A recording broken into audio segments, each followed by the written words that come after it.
નમસ્તે મિત્રો, તમે આજ સુધી ગુજરાતી, હિન્દી, અંગ્રેજી એવી ઘણી ભાષાઓમાં વાર્તાઓ સાંભળી હશે, પણ આજે હું આપને કહેવા જઈ રહી છું એક વાર્તા જે છે સંસ્કૃત ભાષામાં.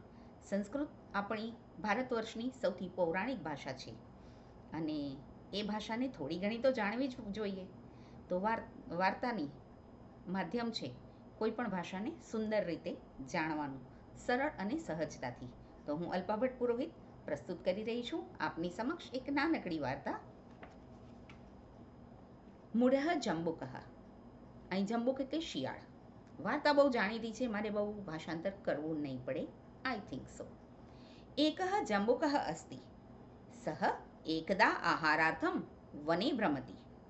એકત્ર સઃ દ્રાક્ષાલતાં પશ્યતિ. લતાયામ અનેકાની દ્રાક્ષાફલાની સन्ति.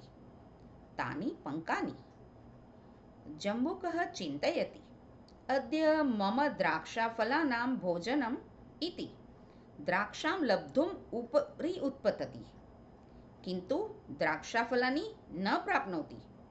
જંબુકઃ પુનઃ પુનઃ ઉત્પતતિ, તથાપિ ફલાની ન પ્રાપ્નોતિ. જંબુકઃ કુપિતઃ ભવતિ. સઃ તાની દ્રાક્ષાફલાની દૂષયતિ. દ્રાક્ષાફલાની આમ્લાની ઇતિ વદતિ. અનંતરમ સ્વસ્થાનમ ગચ્છતિ. કેવી લાગી આ વાર્તા? દ્રાક્ષ ખાટી છે. ગુજરાતીમાં આ વાર્તા તમે સાંભળી જ હશે, ધ ગ્રેપ્સ આર સાર. આપે અંગ્રેજીમાં પણ આ વાર્તા સાંભળી હશે. તો આ વાર્તા કેવી લાગી તે અમને નીચે કમેન્ટમાં જરૂરથી જણાવશો.